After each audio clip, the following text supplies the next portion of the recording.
La rappeuse King Nasty, de son vrai nom Brenda Anastasie Biya, est la fille du président camerounais Paul Biya au pouvoir depuis 42 ans. Récemment, elle a suscité une controverse majeure au Cameroun en publiant sur les réseaux sociaux une photo d'elle embrassant une autre femme, révélant ainsi son orientation sexuelle dans un pays où l'homosexualité est sévèrement réprimée par la loi.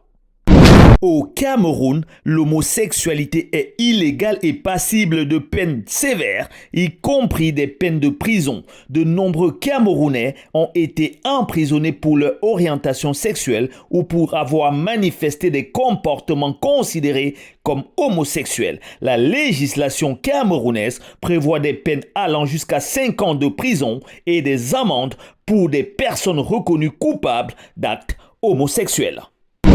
Brenda Biya, qui était récemment au Cameroun pour célébrer son anniversaire de manière ostentatoire avec un voyage en jet privé et sous forte escorte policière, a publié une photo sur les réseaux sociaux qui a rapidement fait le tour de la toile. Cette photo, la montrant en train d'embrasser une autre femme, a ouvert un débat sur son orientation sexuelle et sur les conséquences potentielles de cette révélation dans un pays où de telles relations sont criminalisées. La question se pose désormais de savoir si Brenda Biya sera soumise aux mêmes lois que les autres citoyens camerounais dans un contexte où plusieurs personnes sont actuellement en prison pour homosexualité. Son cas pourrait soulever des débats sur l'égalité devant la loi au Cameroun.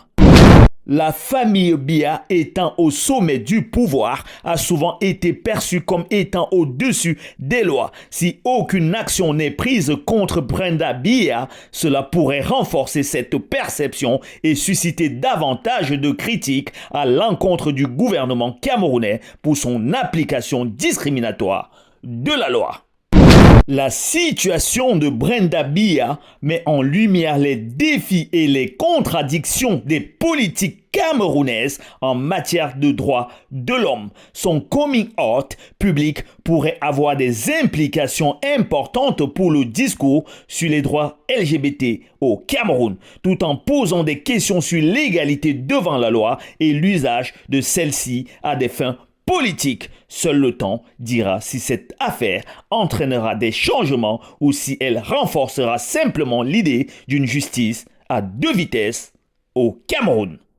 Restez connectés sur Info du Continent.